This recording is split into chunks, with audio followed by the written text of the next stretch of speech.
Good Good morning. morning. This is Miss Rubye. And this is Mr. Ray. And we're back again with our series on aging. Of course, I'm 77 years old. And Mr. Ray, He's a magical 80s this year. oh my goodness, you'll be 80 years old, but you are still a charmer. Say such sweet words. But let's talk about aging and continue with that. We were talking about short-term memory.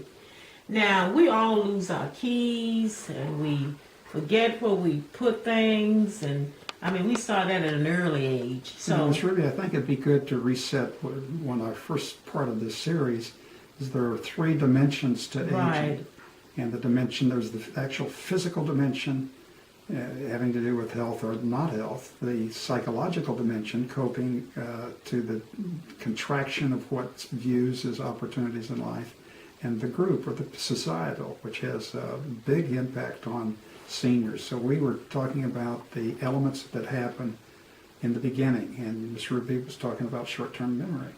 short-term memory is very important. Of course, we can remember a lot of long things we did a long time ago, but you'll forget things very easily. And you know, we're not therapists, and we want to give a disclaimer here, but what we're talking about, what we have experienced and what we are experiencing as older people at 79, almost 80 years old. And Mr. Ray is mentally alert, I think more so than he was when I first met him. Let me pretend I'm alert.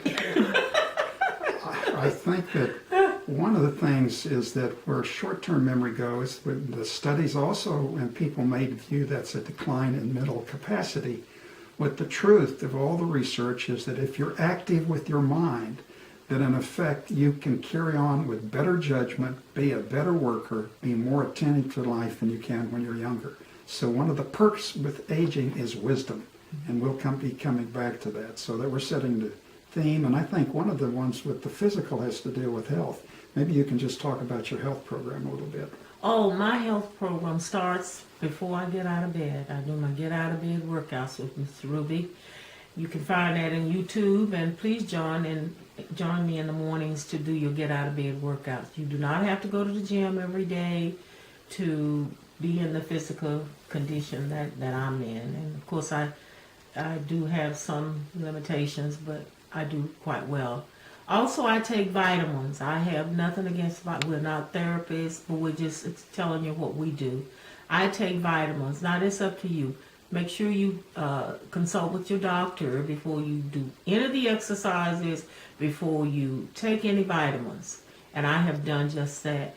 I suffer from arthritis, severe arthritis, but I have been able to cope with that with the get out of bed workouts and with the vitamins that I take. So There is a point here that the medical advancements are coming, dealing with aging, and Miss Ruby had a wonderful experience the other day where the bone on bone is wearing out on her knee, and the doctor has a series that he does that puts a substitute substance into the knee, and we really they're not steroids, so we'll talk more about that on our next series about the new medical that's coming about for dealing with arthritis. So with that we say Goodbye from Miss Ruby and Mr. Ray. Bye.